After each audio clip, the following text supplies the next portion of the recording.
को देखने को नहीं मिलता।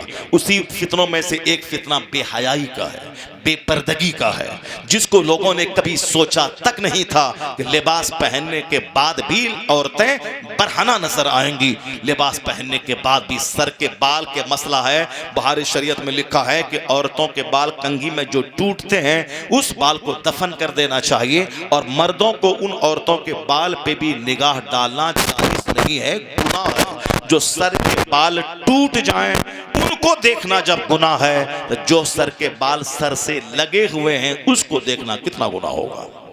और साहब आप देख लें साहब, किस कदर बेपर्दगी।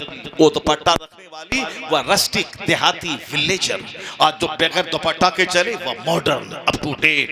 अब साहब इस दौरे जदीद की तहजीब की हामिल वो खातून है, अप टू डेट खातून है, मॉडर्न एजुकेशन है, वेस्टर्न कल्चर से वह डेकोरेटेड है, यानी उसकी इज्जत होती है। ये मॉडर्न है, ये अप टू डेट है, ये साहब पॉश क्लास की बेटियां हैं। और जो मोटी चादर ओढ़ के रखें ये दकियानूसी है, ये गोंगी है, ये रिवायती तर्ज पे ट्रेडिशनल माइंडेड खातून है। अब जहां अदब है उसको लोग देहाती कहते हैं, और जहां बेहयाई है उसी को लोग मुहज्जब कहते हैं। इससे बड़ा फितना कि आंख वो चीज जो कभी ना देखी थी आंख देख रही है। इज्जतदार कहते काश मैं मर गया होता ताकि ये बेहयाई के मनाजिर देखने को नहीं मिलते। हर गली हर कूचे में बेहयाइयां, बेशर्मी की कहानियां, बच्चों का बिगड़ना।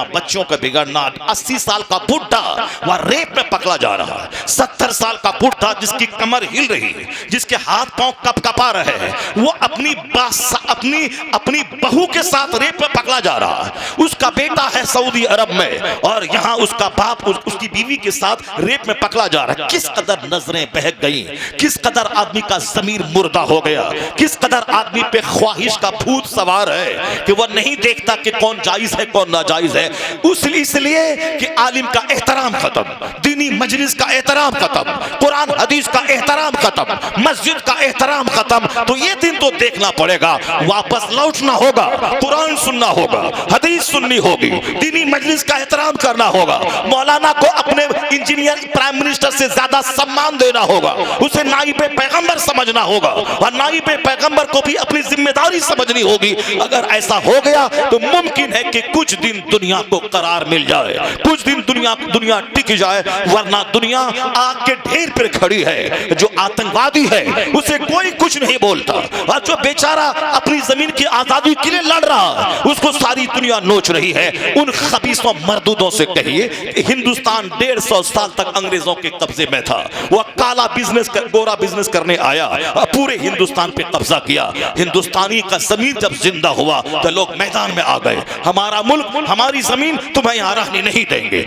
उन लोगों ने कुर्बानियां दी, अपनी गर्दनें कटाई, अंग्रेजों को तकलीफ पहुंचाया, उसे खदेड़ के भगाया। एक दिन में नहीं 150 साल लग गए उसे भगाने में। तो जितने लाख लोग देश की खातिर मर गए उसको तुम शहीद कहता है, उसको तुम अमर कहता है। आज जो बेचारा फिलिस्तीन 70 साल से उनकी जमीन पे यहूदियों ने कब्जा कर लिया है, आज वो जाग के अपनी जमीन की आजादी, क़िबले अव्वल की आजादी के लिए मजबूर होके इन खबीसों की बस्ती पे वो रॉकेट दागा है। तो लोग कहते हैं आतंकवादी है, हिंदुस्तान की लड़ने वाला वो आतंकवादी था। वो आतंकवादी नहीं, तुम उनको देशभक्त कहते हो, मुहिब्बे वतन कहते हो। तो फिर वो भी जो अपनी जमीन की आजादी की लड़ रहा है वो आतंकवादी नहीं है, वो भी देशभक्त है, वो भी मुहिब्बे वतन है, वो अपनी जमीन की आजादी के लिए लड़ रहा है। वो क़िबले अव्वल 70 साल से इस यहूदी के कब्जे में है, उसके लिए वो लड़ रहा है। मगर दुनिया को क्या कहेंगे, सारी दुनिया खामोश है, बम पे बम गिर रहा है, बच्चे मर रहे हैं, हॉस्पिटल तबाह हो रहा है, सारे लोग चुप हैं। और जो बेचारा अपनी जमीन के लिए लड़ रहा है उसी को सारी दुनिया आतंकवादी कह रही है। यह है फितना दुनिया का, यहां तक कि फितना शबाब पे आएगा, फिर दुनिया का विनाश होगा, कयामत कायम होगी। मगर कयामत कायम होने से पहले एक वक्त वो आएगा, ये अत्याचार जब खूब बढ़ेगा। हदीस में आया है कि एक वक्त आएगा कि वह एक मुलहमा यानी खून की जंग होगी, जो लाश के अलावा जमीन नहीं मिलेगी कि लोग जमीन पर चलें, लाशों से होके गुजरना पड़ेगा। इस कदर आम कत्ल होगा। मुस्तफा कहते हैं न कातिल को पता चलेगा कि मैंने कत्ल क्यों किया, और न मकतूल समझ पाएगा कि मैं कत्ल क्यों यानी मामूली बात पे कत्ल होगा। अभी 4 दिन पहले एक इमाम साहब को बिहार के असम गुवाहाटी में रहते थे, मामूली सी बात पे उसने उनको उनके घर में फातिहा नहीं पढ़ूंगा, मिलाद नहीं पढ़ूंगा, तुम शराबी है, खबीस है, मरदूद है, जालिम है, ऐसा कुछ नहीं कहा था। वो अपनी बीवी को तलाक दिया, वो खबीस। मसला पूछने आया, ये सीधा सपट्टा सीधा परहेजगार मुत्तकी पढ़ा लिखा आलिम, इन्होंने मसला बताया कि अब वह बीवी तेरे लिए हराम है, तुमने जब 3 तलाक दिया है तो अगर उसको रखना चाहता है तो प्रोसेस से तो गुजरना पड़ेगा, हलाला तो करना होगा, दूसरे से निकाह करना होगा। मसला बताया, वो बोला तुमको काट देंगे। वो लिया छुरी लाया, गाय बैल ज़बह करने वाला गड़ा सा, और उसी कत्ते से काट दिया उसको। बताएं, उस कातिल से पूछा जाए क्यों कत्ल किया, खुद मालूम नहीं मैंने क्यों कत्ल किया। अब मकतूल से पूछा जाए कि तुम किस जुर्म में कत्ल किए गए, वो बोलेगा कौन सा जुर्म था, मैंने तो मसला बताया था। इस तरह कत्ल आम हो जाएगा, मामूली मामूली बात पे कत्ल होगा। लड़की ने धोखा दिया, ट्रेन की पट्टी में कट गया। लड़की ने धोखा दिया, नेपाल में अपनी ही फैमिली के 17 लोगों को गन से भून दिया। उस फैमिली के शहजादे प्रिंस ने सबको भून दिया। एक लड़की की खातिर अपने फूफा को, अपने चचा को, अपने भाई को, 17 आदमी को नेपाल के शाही घराने के लोगों ने उसे ज़बह कर दिया। ये है, इतना कत्ल आम हो जाएगा, लाशें सड़ जाएंगी। ये सारा अत्याचार जब दुनिया में हो जाएगा, उसके बाद हुजूर क्या कहते हैं, फिर ये जुल्म चरम सीमा पे पहुंचेगा। मगर एक दस्ता होगा मेरी उम्मत का जो हमेशा इन शिर्क और कुफ्र के खिलाफ बरसरे पैकार रहेगा, यहां तक इसका आखिरी दस्ता दज्जाल के साथ जिहाद करेगा। जनाब इमाम मेहदी आएंगे, जनाब ईसा अलैहिस्सलाम आसमान से जमीन पे उतरेंगे, और लुद जहां इस्राइल का एयरपोर्ट है, उस लुद के मकाम पर जनाब ईसा अलैहिस्सलाम दज्जाल को कत्ल करेंगे। फिर धीरे धीरे पूरी दुनिया में इस्लाम फैलेगा। यहूदी मुंह छुपा के भागेगा। अगर यहूदी भाग के किसी दरख्त की आड़ में छुपेगा तो मुस्तफा कहते हैं यकूलु शजर, ये दरख्त बोलेगा कि मेरे पीछे यहूदी छुपा है, ए मुस्लिम मुजाहिद इसको दे, इसकी खबर ले। मुजाहिद वहां जाएगा, या तो वह कत्ल किया जाएगा या वह कलमा पढ़ के मुस्तफा का गुलाम बनेगा। एक यहूदी, एक नसरानी दुनिया में नहीं रहे, कोई काफिर नहीं रहेगा। मुस्तफा सच्चे, मुस्तफा की बात सच्ची। हुजूर कहते हैं ला यबका अला ज़हरिल अर्द बैतु मदरियों वाला वब्र इल्ला अदखलहुल्लाहु कलिमतल इस्लाम। इस जमीन पर कोई कच्चा पक्का घर नहीं बचेगा, मगर वहां अल्लाह इस्लाम का कलमा दाखिल फरमा देगा। एक मजहब मजहब इस्लाम रहेगा, और एक मसलक मसलक अहले सुन्नत व जमात रहेगा, और बहुत दिनों तक पूरी दुनिया में इस्लामी सल्तनत रहेगी। फिर दोबारा डाउनफॉल होगा और कुफ्र बढ़ेगा, यहां तक कि कोई अल्लाह अल्लाह कहने वाला नहीं मिलेगा। फिर उसके बाद कयामत कायम होगी, दुनिया का विनाश होगा। फिर अल्लाह जब चाहेगा सारे लोगों को दोबारा जिंदा करके हिसाब किताब लेगा। ये बता दे कि कीमती जिंदगी किस काम में गुजारी, ये बता दे जवानी किस काम में लगाया, ये बता दे माल कहां से कमाया, कहां खर्च किया, ये बता दे जो कुछ तू जानता था कितना इल्म, उस इल्म पे कितना अमल किया। जमीन मेरी थी, तुमने अत्याचार क्यों किया? हवा मेरी थी, तुमने गलत इस्तेमाल क्यों किया? ये आसमान मेरा था, तुमको इसलिए मैंने पैदा किया था ताकि दुनिया को जुल्म से, कत्ल से भर दो। जब तक बंदा जवाब नहीं देगा, 1 इंच अपनी जगह से हट नहीं पाएगा। और जो भोला भाला मुसलमान दुनिया में था, जिन्होंने अपना दामन बचाया, और जो कत्ल हो गया, मरना तो है ही, चाहे पखाना रूम में मरो या अल्लाह की खातिर शहादत की मौत पाओ, मगर पखाना रूम में मरने वाला कैसा है सबको मालूम है, एक्सीडेंट करके मरने वाला कैसा है सबको मालूम है। सबसे आला मौत है वो जो खुदा की खातिर अल्लाह की राह में शहादत की मौत आ जाए। इसलिए इस्राइल के उन शोहदा पे तरस मत खाओ, वह लोग तो शहीद होने के लिए ही पैदा होते हैं, वरना 70 साल में जिसके आबा अजदाद शहीद हुए वो सब फिलिस्तीन खाली करके भाग जाता, उनकी माएं वहां से भाग जाती कि यहाँ रहने का मतलब है कत्ल हो जाना।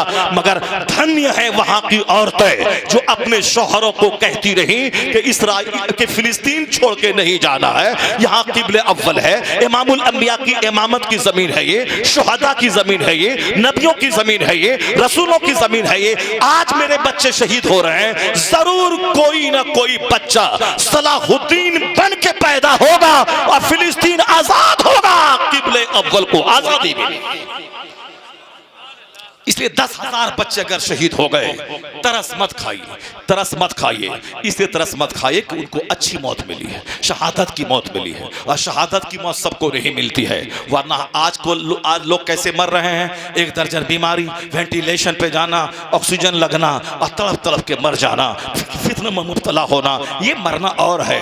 अल्लाह की खातिर दुश्मनों की ज़र्ब से मर जाना, शहादत की मौत मरना और है। सबको नहीं मिलती शहादत की मौत, मौत उसको मिलती है जिसको अल्लाह पसंद फरमाता है, उसी को शहादत का आला मकाम देता है। हुसैन आजम बाल बच्चों समेत कट गए। लोग क्यों वहां गए थे, करबला क्यों गए थे, नहीं जाना था, इतने बड़े बड़े सहाबी थे मक्का में, वो नहीं गए, ये क्यों चले गए। उस वक्त भी लोग कहते थे ये बादशाह के खिलाफ ये कदम उठा है और ये बागी हैं और बागी का कत्ल होना चाहिए। जिस नबी का कलमा पढ़ता है उस नबी के नवासे को बागी कहता था। ये 2-4 पैसा कमाने वाला और ये उसके खिलाफ फतवा देने वाला, ये लुच्चे लफंगे किस्म के मौलवी उस वक्त भी थे और आज भी कुछ लोग हैं। इसको रॉकेट नहीं दागना था, दागा तो 10,000 लोग मर गए। हाँ, यहाँ बैठ के टेलीविजन देखो, खूब खाओ पकाना करो, तुमको क्या मालूम कि वहां के लोग किस काम के लिए पैदा हुए। 70 साल से यहूदी जुल्म कर रहा था। मस्जिद अक्सा में मेरे लोग नमाज पढ़ते थे, उसको बंदूक की नाली से मारता था, उसको जूता चप्पल से मारता था, उसको जहां तनाई पाया गर्दन काट देता था और धीरे धीरे अपनी बस्तियां बसा रहा था। ये क्या करता, ये तमाशा देखता, ये देखता रहा। चलो एक बड़ी फौज उसके पास है, अमेरिका उसकी पुष्ट पर है और हम कमजोर है, डेली तो मार खा ही रहे हैं और रोजाना फिलिस्तीनी शहीद हो रहा है, चलो एक बार ही शहीद हो जाए। इसलिए तंग आकर ये हमला किया है ताकि दुनिया जागे, दुनिया को फायदा मिले, दुनिया जिहाद का मफहूम समझे। 1 लाख बार दरूद पढ़ना और है और हुसैन का गुलाम बन के मैदान में जाके बच्चों को कटा के इस्लाम बचाना और है। जिहाद जिहाद जिहाद करना होगा।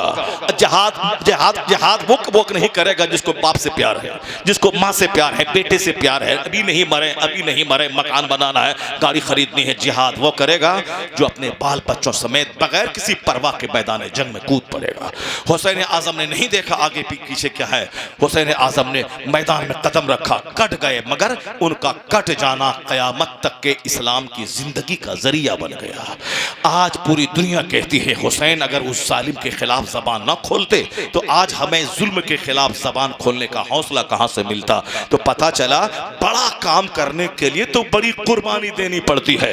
अभी दुनिया के मुसलमान सोए थे, लोग जिहाद का मफहूम खत्म कर चुके थे, इंसानी हमदर्दी खत्म हो चुकी थी और आपस ही में सारे लोग कट मर रहे थे। कोई मस्जिद के नाम पे कट रहे थे, कोई मदरसा के हमारा मदरसा तुम्हारा मदरसा उसमें कट रहे थे। मुसलमान अंसारी जुलाहा नदाब पठान शेख के नाम पे लड़ रहे थे, पीर के नाम पे लड़ रहे थे, ये फला है, ये फलानी है, ये फलानी है, उस पे लड़ रहे थे। वहाबी नजदीक खबीस मरदूज गुस्ताखे रसूल हैं कितने, वो तो मुट्ठी भर है। अगर उसकी बस्ती है वहाबी की तो वहाबी में सारे लोग गुस्ताखे रसूल काफिर थोड़ी है। वो तो भोला भाला हल चलाने वाला, दुकान में जाने वाला, उसको मालूम नहीं कौन कासिम नानोतवी है, कौन रशीद गंगोही है, कौन इस्माइल देहलवी है, कुछ नहीं जानता। मस्जिद का इमाम फातिहा करता है तो हम सुन्नी है, वो इमाम आके बोला कयाम करना हराम है तो हम देवबंदी है, यही तो है उसके यहाँ। बाकी ये सारे लोग भोले भाले लोग हैं। वो मौलवी आ गया वहाबी तो सारे गांव वाले वहाबी हो गए। तो सब पर फतवा नहीं लगेगा कि ये काफिर है, इस्लाम से खारिज है। जो जानता है और जो मानता है,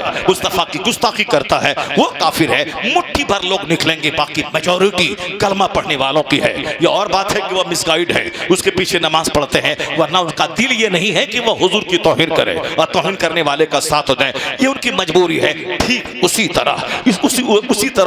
तरह वहां के लोग ताल्लुक से भी लोग ये कह रहे हैं कि साहब वहां ऐसा है, फला ग्रुप का है, फला ग्रुप का है। लीडर भले ही कुछ हो मगर आम जनता, आम फॉलोवर, वह कलमा पढ़ने वाले, हुजूर पर दरूद भेजने वाले, अल्लाह अकबर कहने वाले, नसरुल्लाह करीब, अल्लाह की मदद करीब है कहने वाले। यहां तक कि बच्चा शहीद हो गया, आंसू नहीं है, यही कहता इलाही तू राजी है तो मैं भी राजी हूं। पहले हुसैन के बारे में सुनते थे, इमाम हुसैन ने कहा अली असगर असगर की शहादत के बाद एक असगर क्या हजारों असगर हो तो इलाही एक एक को तेरे नाम पे कुर्बान करता चला जाऊं। वो तो मुस्तफा का नवासा था, वो तो फातिमा का बेटा था, वो अली मुश्किल कुशा का शहजादा था, वो तो मुस्तफा के घर में पला बढ़ा, हुजूर का लुआबे दहन उसके मुंह में था। तब यह हौसला आया कि एक अली असगर का हजारा हो तो तेरे नाम पे कुर्बान कर जाऊं। मगर आज हुसैन का गुलाम मौजूद है जो अपने शहीद बच्चे को गोद में लेकर कहता है मुझे मलाल नहीं है या रब, तू राजी है तो ये कुर्बानी भी कबूल फरमा ले। यह हुसैन आजम की ज़हनियत है। यह हुसैन आजम ने दुनिया को बताया है कि जान दी हुई उसी की थी, हक तो यह है कि हक अदा ना हुआ। अल्लाह तबारक व तआला हमको और आपको सबों को हदीस कुरान पढ़ने की तौफीक अता